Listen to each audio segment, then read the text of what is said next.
लोगों याद रखो, वही काम तो गलत होगा या वो बिदअत गलत होगी जो कुरान से टकराए या जो किसी हदीस से टकराए।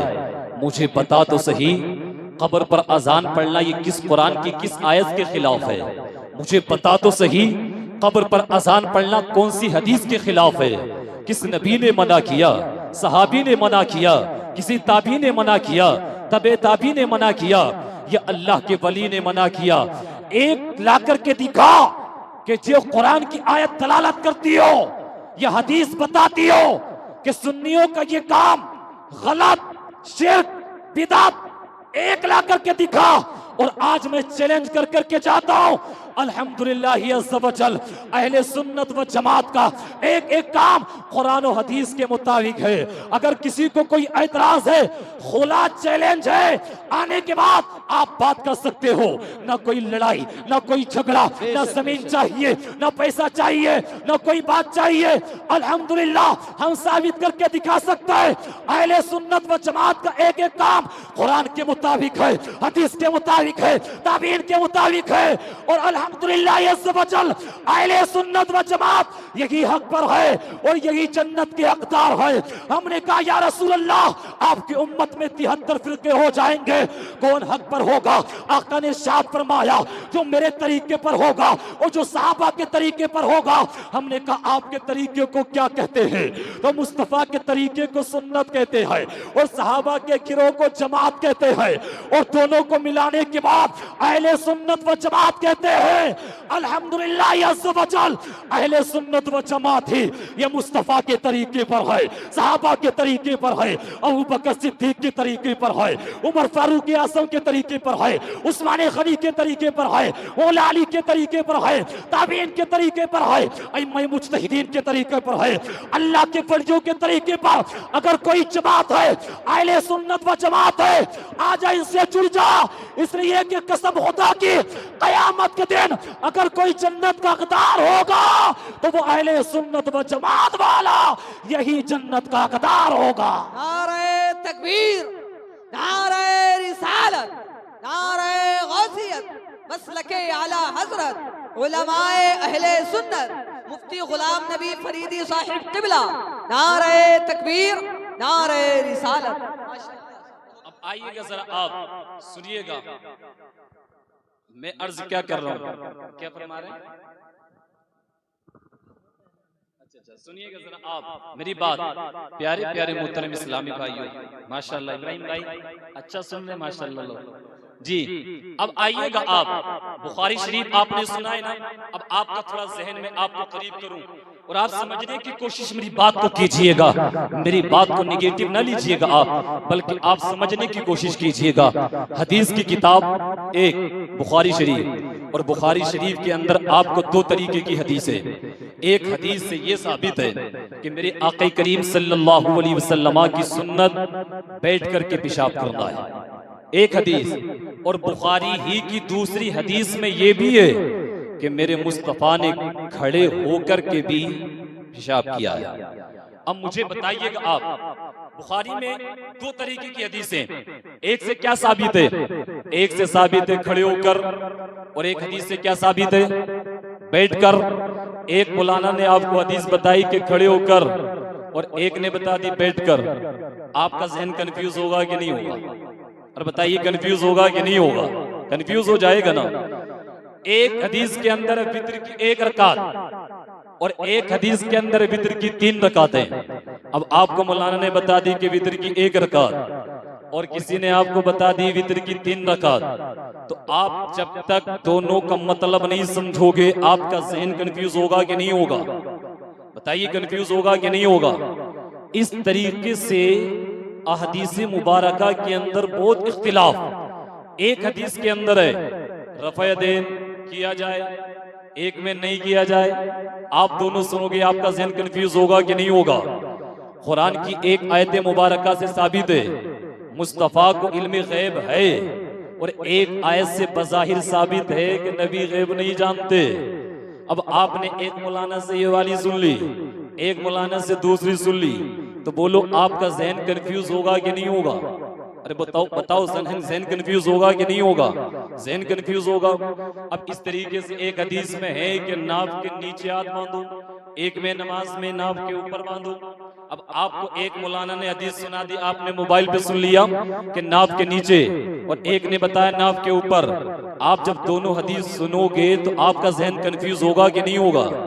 और ये तमाम जो इख्तिलाफात कुरान की आयत मुबारका के अंदर, अहदीस मुबारका के अंदर, और अल्हम्दुलिल्लाह अहले सुन्नत व जमात, अहल का माना ही वाले आता है, अहले सुन्नत व जमात, ये बोल लीजिए सुन्नत जमात वाले, ये कह दीजिए अहले सुन्नत व जमात। अल्हम्दुलिल्लाह ये दोनों हदीसों का मतलब समझाते हैं, सुभान अल्लाह। ये एक हदीस बता करके लोगों को फांसते नहीं है, उनके ईमान पर हमला नहीं करते, उनके अकीदे पर हमला नहीं करते। ये दोनों हदीस से बताते हैं, दोनों को मतलब समझाते हैं कि इसका मतलब ये है, इसका ये है, ताकि जहन का डाउट भी क्लियर हो जाए और बंदे का ईमान और अकीदा भी महफूज हो जाए, सुभान अल्लाह। बेटा बैठ जाओ, बहुत कीमती बात बता रहा हूँ आपको मैं, बैठ जाओ आप, उसके बाद में फिर आप कर लेना। तो मुझे बताइएगा आप, इख्तलाफ है कि नहीं? अब आपको ये समझना है, तो दोनों इन तमाम का मतलब जब तक आप नहीं समझेंगे तो कंफ्यूज होंगे कि नहीं होंगे? सबसे पहला फिरका जो बना वो कैसे बना? वो ऐसे ही बन गया कि बस कुरान से उसमें अपनी अकल चलाई और वो फिरका बन गया, खारजी हो गए सिर्फ कुरान में अपनी अकल चलाने की वजह से। आज भी बहुत सारे लोग हैं कि नहीं ऐसे नहीं, ऐसे होगा, ये ऐसे कर देते तो ऐसे कर लो। अल्लाह के वली कैसे सुनते होंगे, मजार पर जाना शिर्क है, इन्होंने नबी को अल्लाह के बराबर कर दिया। भाई ऐसे कैसे कर दिया? अपने कुरान में अपनी अकल चला रहे, माइंड चला रहे। हजरत अली और हजरत अमीर मुआविया दोनों के दरमियान करीब था कि जंग हो जाती, लेकिन हजरत अली हजरत अमीर मुआविया ने अपनी तरफ से, दोनों ने अपने मशवरा करने के लिए, फैसला करवाने के लिए आपने किसी को फैसल मुकर्रर कर लिया, और जो फैसल मुकर्रर किया है ना, अब एक शख्स जो हजरत अली से मोहब्बत करता था, हजरत अली से प्यार करता था, वही शख्स निकला, और निकलने के बाद माज़अल्लाह कहने लगा हजरत अली मुशरिक है। माज़अल्लाह बोलो, क्या कहने लगा? हजरत अली मुशरिक है। का क्यों? कि वो अली जिसके ताल्लुक से मुस्तफा ने फरमाया हो अना मदीनतुल इल्म व अलीयुन बाबुहा, जिसको मुस्तफा ने इल्म का दरवाजा कहा हो, तो मुझे बताओ वो अली नहीं जानते होंगे कौन मुशरिक होगा, कौन मुशरिक नहीं होगा, क्या जायज है, क्या नाजायज है। अब वो इंसान आया और आने के बाद दलील दे रहा है। हज़रत अली ने बुलाई, जरा बता क्या बात है, कैसे मुशरिक हुए? कहा क्योंकि कुरान में आया ना। क्या आया?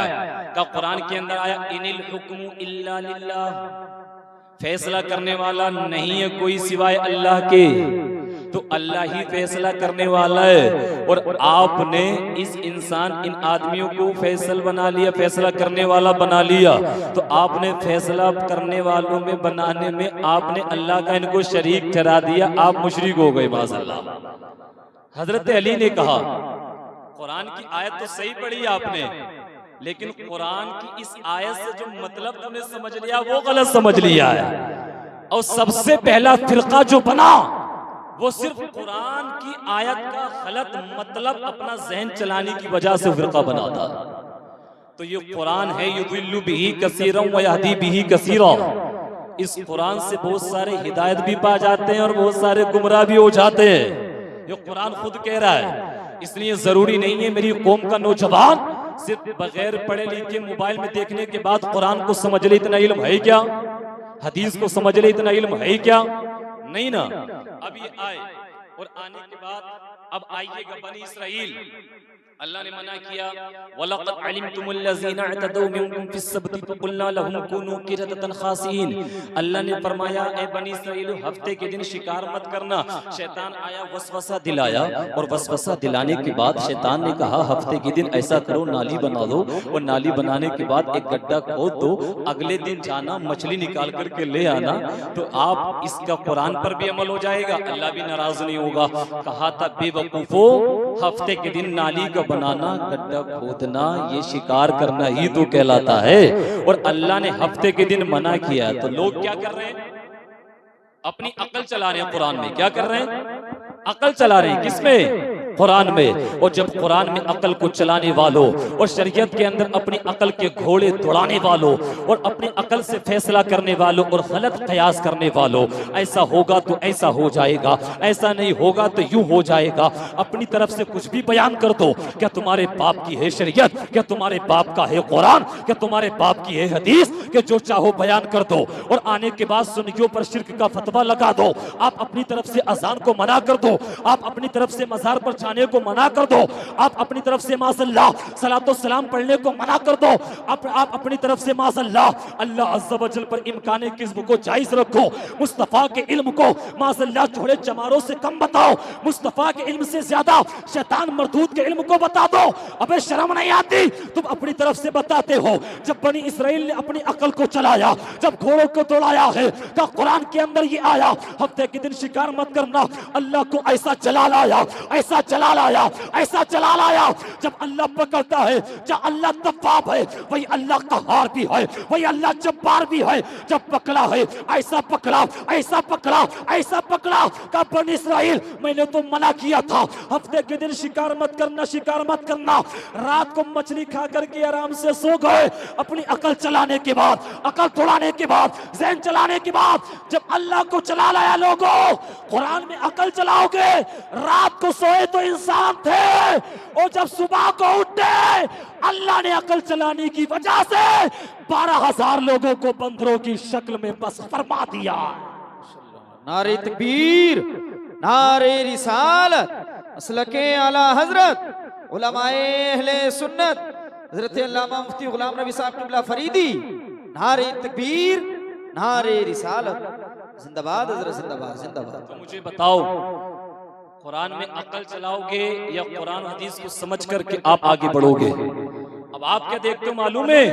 कहते हो हजरत तुम उसकी बात को सुन लेते हो, इसकी बात को सुन लेते हो। अल्लाह अल्लाह, बहुत बड़े मुफस्सिर, बहुत बड़े आलिम अल्लामा इब्ने सीरीन रहमतुल्लाह अलैह, इनके पास एक बदअकीदा आ गया और आने के बाद कहा हजरत मैं कुरान सुनाना चाहता हूँ, कुरान सुन लो। कुरान की बात कर रहा है। अल्लामा इब्ने सीरीन ने पहचाना इसका अकीदा गलत है। आपने मना कर दिया, मैं कुरान सुनना नहीं चाहता। कहा क्योंकि चलाते हैं ना, धीरे धीरे फांसने की कोशिश करते हैं। कहा कुरान नहीं सुनना चाहते तो हदीस सुन लो।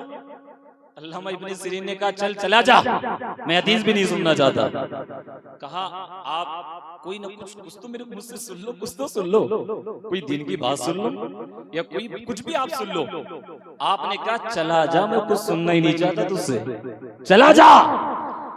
आपके शागिर्दों ने पूछा हुजूर बताओ तो सही, अगर आपने कोई इसकी बात को ना सुना चलो ठीक है, हदीस को नहीं सुना तो चूंकि हदीसों में इख्तिलाफ है तो हो सकता है कि ये अपने मतलब की हदीस आपको सुना देता, लेकिन हुजूर कुरान में तो कोई इख्तिलाफ नहीं है ना, ये तो कुरान सुनाने आपको कह रहा था ना, आपने कुरान सुनने से मना कर दिया, आपने कुरान भी नहीं सुना, आपने मना कर दिया मैं कुरान भी नहीं सुनना चाहता हूं, क्या मतलब?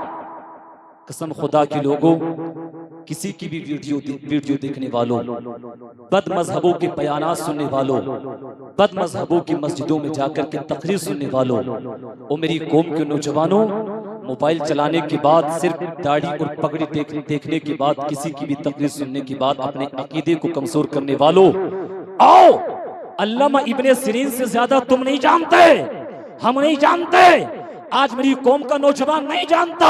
कहा था शागिर्दों से अल्लामा इब्ने सीरीन ने, क्या तुम्हें नहीं मालूम है? हाँ ये अपनी बात सुनाता लेकिन मैंने नहीं सुना, हदीस सुनाता किसी में इख्तिलाफ होता तो मैं पहचान लेता लेकिन मैंने नहीं सुना। कहा हुजूर कुरान सुन लेते, आपने तो इससे कुरान सुनने से भी मना कर दिया।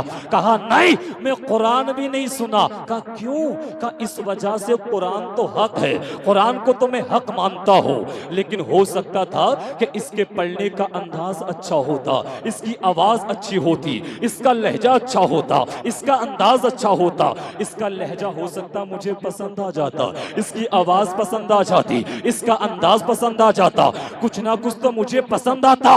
और अल्लामा इब्ने सिरीन ने कहा, इस दिल के अंदर नबी की मोहब्बत है, इस दिल के अंदर सहाबा की मोहब्बत है, इस दिल के अंदर ताबीन की मोहब्बत है, इस दिल के अंदर तबे ताबीन की मोहब्बत है, इस दिल के अंदर अल्लाह के वलियों की मोहब्बत है। आज मेरे दिल के अंदर किसी बदअकीदा की मोहब्बत नहीं आई, मैंने बदअकीदा की बात को नहीं सुना। मैं इस बात को नहीं चाहता कि ये बदअकीदा कुरान भी सुनाए, इसकी आवाज, इसका अंदाज, इसका लहजा मुझे पसंद आ जाए, इसकी मोहब्बत मेरे दिल के अंदर बैठ जाए। मैं इस बात को बर्दाश्त नहीं कर सकता कि किसी बदअकीदा की मोहब्बत मेरे दिल के अंदर जरा सी भी जगह बना ले। तो मुझे बताओ, आप कैसे सुन लेते हो बदअकीदा की बातें? लोगों याद रखो, अहले सुन्नत व जमात इन उलमा की तकरीर सुना करो, इनके बयानात सुना करो, इनसे करीब हो।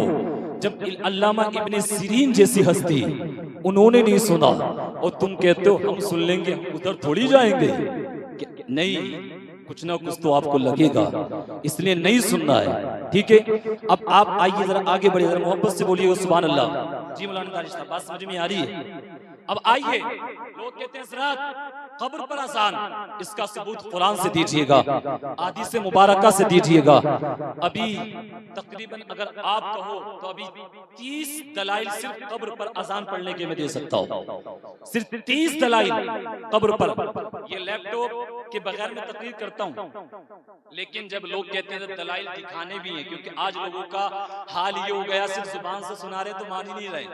तो मौलाना इब्राहिम साहब आपको LCD लगवानी पड़ेगी, LCD लगाएंगे, फिर लैपटॉप से कनेक्ट होगा, तभी तो फिर उस पर नजर आएगा क्या हदीस बयान कर रही है, फिर हदीस लोगों को नजर आएगी। अब ये लोगों को तो नजर नहीं आएगी। आजकल ये कंडीशन हो गई है, जुबानी तौर पर लोग मानने तैयार नहीं है, अब उनको दिखाना पड़ रहा कि देखिएगा। लेकिन याद रखो, दिखाने वाला भी आपको देखना पड़ेगा कि कौन है, वरना क्यों? क्योंकि दलील देने वाला शैतान भी हो सकता है। कहा कैसे? कहा जब अल्लाह ने फरमाया शैतान से शैतान उस जुदूल आदम, तमाम फरिश्तों को हुक्म दिया आदम को सजदा करो, तो फसजदल मलाइका, तो तमाम फरिश्तों ने सजदा कर लिया और सजदा किया इल्ला इब्लीस, मगर इब्लीस इसने सजदा नहीं किया। अबा वस्तकबरा व कान मिनल काफिरीन, इनकार किया, तकब्बुर किया, काफिरों में से हो गया। अल्लाह ने फरमाया इब्लीस, तमाम फरिश्तों ने सजदा कर लिया, तूने क्यों नहीं किया? तूने क्यों नहीं किया? अब जब रब ने फरमाया फरमाया तुझे किस चीज ने रोका कि तू सजदा करता? तो अब शैतान दलील दे रहा है। क्या कर रहा? बोलो, अरे बोलो ना, बात समझ में आ रही तो बोलो, क्या कर रहा है? दलील दे रहा है। शैतान किसको दलील दे रहा है? अल्लाह को। अल्लाह से कह रहा है शैतान ने कहा काला अना खैरुम मिन, कम मैं इनसे बेहतर हूँ। और दलील ही नहीं दे रहा है, बल्कि अब लॉजिक भी पेश कर रहा है, वजाहत कर रहा है, बेहतर क्यों?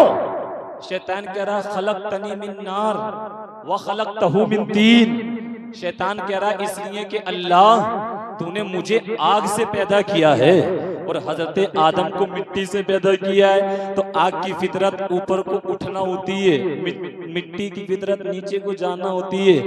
अल्लाह के सामने भी अपनी अकल ही चला रहा है, ये माइंड ही चला रहा है। तो अब शैतान दलील दे रहा है, अल्लाह ने उसकी दलील को रद्द किया और हमेशा के लिए बोलो उसको मलऊन और मरदूद करार दिया कि नहीं दिया?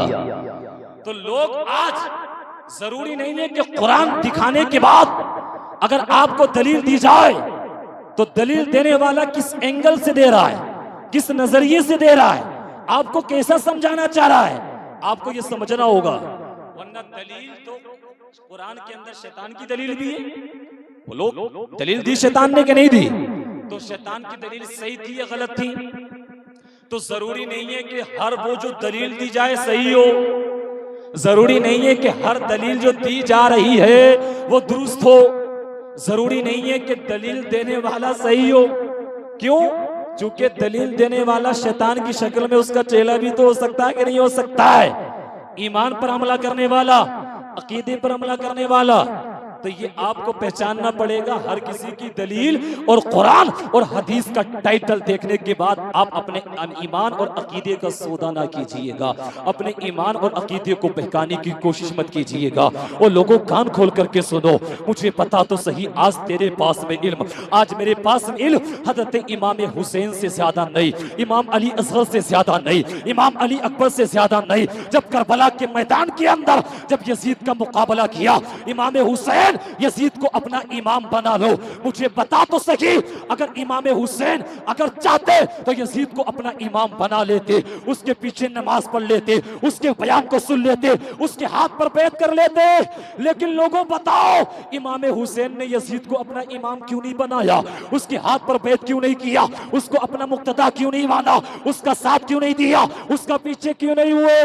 क्योंकि इमाम हुसैन को मालूम था यजीद फासिक व फाजिर है। मुझे पता तो सही, जब फासिक व फाजिर को इमाम नहीं बना सकते तो जिसका अकीदा दुरुस्त ना हो उसको इमाम कैसे बना सकते हैं? जिसका ईमान मुकम्मल ना हो उसको इमाम कैसे बना सकते हैं? जिसकी किरात दुरुस्त ना हो, जिसका वुजू दुरुस्त ना हो, जब उसके पीछे नमाज नहीं होती है तो जिसका अकीदा दुरुस्त ना हो उसके पीछे कहां से नमाज हो जाएगी? उसको कहां से इमाम बनाओगे? करबला के मैदान के अंदर इमाम हुसैन ने अपनी जान को कुर्बान कर दिया, माल को कुर्बान कर दिया, इमाम कासिम को कुर्बान कर दिया, इमाम अली असगर को कुर्बान कर दिया, इमाम अली अकबर को कुर्बान कर दिया। हमने कहा था हुसैन यजीद को इमाम बना लेते और ऐसे अली असगर को कुर्बान ना करते, अली अकबर को कुर्बान ना करते, अपने माल को कुर्बान ना करते, अपनी जान को कुर्बान ना करते, तमाम चीजों को बचा लेते। लेकिन कसम खुदा की नहीं, हुसैन ने कहा नहीं, आज करबला के मैदान के अंदर अपनी जान को कुर्बान करने के बाद आज कुरान को बचाने आया हो, शरीयत को बचाने आया हो, नाला का दीन बचाने आया हो। इसकी तर्जमानी अल्लामा इकबाल ने इस तर्ज पे की है। और लोगों याद रखो, जब नमाज पढ़ो सिर्फ जुब्बा मत देख लेना, सिर्फ दाढ़ी मत देख लेना, सिर्फ पगड़ी मत देखा करो, सिर्फ उसका लिबास मत देखा करो, सिर्फ उसका चेहरा मत देखा करो, बल्कि इमाम नमाने से पहले, नमाज पढ़ने से पहले, उसका बयान सुनने से पहले, उसकी तकरीर सुनने से पहले उस इमाम के ईमान को चेक कर लिया करो। इसलिए कि मोहम्मद की मोहब्बत दीन हक की शर्त अव्वल है, इसी में हो खामी तो सब कुछ नामुकम्मल है। वाह वाह वाह वाह वाह।